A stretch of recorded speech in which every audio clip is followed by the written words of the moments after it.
आज के स्मैकडाउन के शो की शुरुआत कॉडी रूड्स से होती है। वो आके रिंग में कहते हैं किस बारे में बात करनी है। तभी यहाँ पॉल हेमन की एंट्री होती है। उनके साथ दोनों चिंटू भी होते हैं। पॉल हेमन आके कहते हैं काफ़ी कुछ चीज़ों के बारे में बात करनी है यार, शुक्रिया यहाँ बुलाने के लिए। अच्छा है तुमने ये सवाल पूछा, किस बारे में बात की जाए।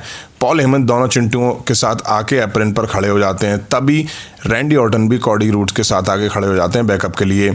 अब पॉल हेमन कहते हैं मैं माफ़ी मांगना चाहता हूँ इस तरह से तो मैं इंटरप्ट करा, मैं खुद को इंट्रोड्यूस करना चाहता हूँ। फिर वो इंट्रोड्यूस करते हैं अपनी स्टाइल में।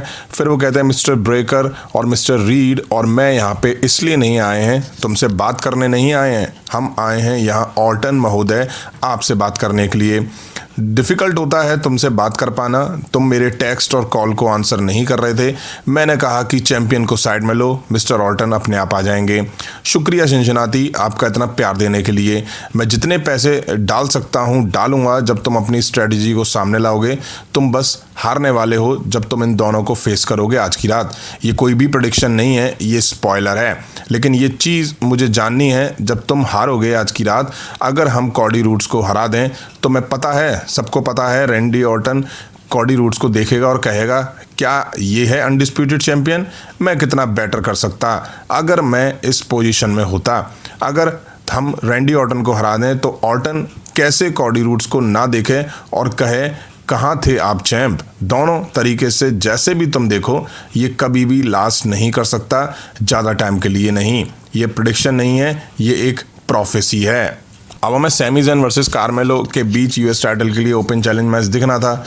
कार्मेलो मैच से पहले स्टेज पे आके खड़े होके भाषण दे रहे थे। तभी पीछे से मिज आके कार्मेलो को स्कल क्रश फिनाले देते हैं।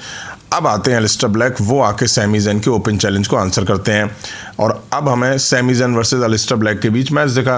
अलिस्टर ब्लैक सैमी ज़ैन पे अच्छा अटैक करके कंट्रोल बनाते हैं। सैमी ज़ैन बीच बीच में पलटवार की कोशिश कर रहे थे बट अलिस्टर ब्लैक उसे फेल कर रहे थे। इस मैच में सैमी ज़ैन ने काफ़ी मार पड़ी। अलिस्टर ब्लैक डोमिनेट करते हुए दिखाई दिए। पूरे मैच में अलिस्टर ब्लैक का ही ज़्यादातर कंट्रोल दिखाई दिया। सैमी ज़ैन भी पलटवार करते हैं, कुछ टाइम के लिए कंट्रोल बनाते हैं। अब ये तो हो नहीं था, मैच एंड फेस में आया तभी डेमिन प्रीस्ट रिंग साइड आके खड़े हो जाते हैं। अलिस्टर ब्लैक का ध्यान हटा, सैमी ज़ैन हेलोवा किक और ब्लू थंडर बम देके पिन करके मैच जीत लेते हैं और टाइटल यहाँ रिटेन कर लेते हैं। सैमी ज़ैन मैच के बाद निकल जाते हैं, चले जाते हैं। अब इसके बाद डेमिन प्रीस्ट अनाउंस टेबल साफ करते हैं और अलिस्टर ब्लैक को उठा के अनाउंस टेबल पे रेजर एज लगा देते हैं। अब हमें टिफनी स्ट्रैटन और स्टेफनी वकर के बीच क्राउन जूल में होने वाले मैच के लिए कॉन्ट्रैक्ट साइनिंग सेगमेंट दिखा। स्टेफनी आके बोलती हैं कि मैं इज्जत करती हूँ तुम्हारी, तुम एक ग्रेट चैंपियन हो, मैं बस 2 हफ्ते से चैंपियन हूँ, बट मैं तुम्हें दिखाऊंगी कि मैं क्या हूँ, क्योंकि मैं कभी हारूंगी नहीं चाहे कोई भी मैच हो। नेक्स्ट वीक सबसे बेस्ट वुमेन जीतेगी। टिफनी स्ट्रैटन कहती हैं जब से तुम आई हो मुझे तुमसे लड़ने के लिए और अब हम दोनों लड़ने वाले हैं। पर्थ ऑस्ट्रेलिया में क्राउन जूल में एक ही होगा चैंपियन जो क्राउन जूल चैंपियन बनेगा और वो मैं होंगी, हमेशा होगा टिफी टाइम।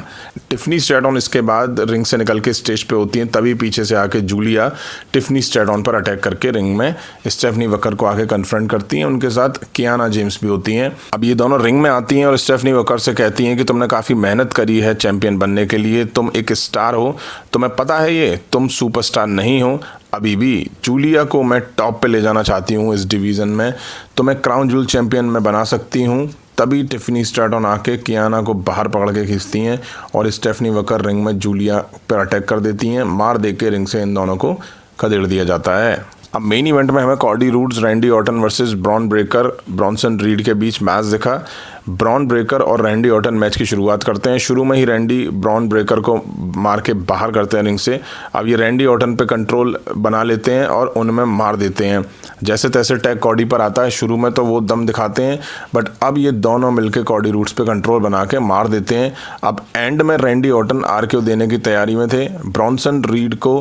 तभी पॉल हेमन रेफरी को अपनी साइड उलझाते हैं। सेथ रॉलिंस आके रैंडी ऑर्टन को स्टॉम्प देते हैं और ब्रॉन्सन रीड सुनामी देके पिन करके मैच जीत ले जाते हैं। तीनों उसके बाद रिंग में होते हैं और फिर रिंग से निकल भी जाते हैं। ब्रॉन्सन रीड और ब्रॉन ब्रेकर फिर रिंग में जाने लगते हैं तो सेथ रॉलिंस उन दोनों को रोकते हैं और कहते हैं वो मेरा है, तुम दोनों पीछे हटो। दोनों रुक जाते हैं। इसके बाद सेथ रॉलिंस जाने की सोचते हैं। पॉल हेमन मना भी करते हैं but Seth Rollins Cardi roads को स्टॉम्प देने की कोशिश करते हैं। तभी कॉडी रूड्स बच के क्रॉस रोड सेथ रॉलिंस को दे देते हैं। यहीं आज का स्मैकडाउन का एपिसोड एंड हो जाता है।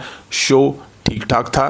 Cardi roads, Randy Orton, vision को छोड़ के कुछ भी खास इस एपिसोड में नहीं देखने को मिला। मैचेस भी उतने अच्छे नहीं थे आज जिन्हें देख के मज़ा आ गया हो, और स्मैकडाउन में कोई अच्छी फ्यूड नहीं दिखाई दे रही है। मेन इवेंट में सेथ रॉलिंस ने आके विजन के लिए जीत लिखी, वहीं कॉडी रूड्स ने एंड में सेथ रॉलिंस को मज़ा चखाया। हालांकि ऑर्टन में सुनामी पड़ी, उसके बाद वो उठ नहीं पाए। आपको कैसा लगा आज का एपिसोड, कमेंट करके जरूर बताइएगा। अभी की वीडियो में इतना ही। पसंद आए तो लाइक और शेयर करें। उस तरह के इंटरेस्टिंग अपडेट्स के लिए चैनल को सब्सक्राइब करें, बेल आइकन को प्रेस करें। मिलता हूँ जल्दी नेक्स्ट वीडियो में। Thank you.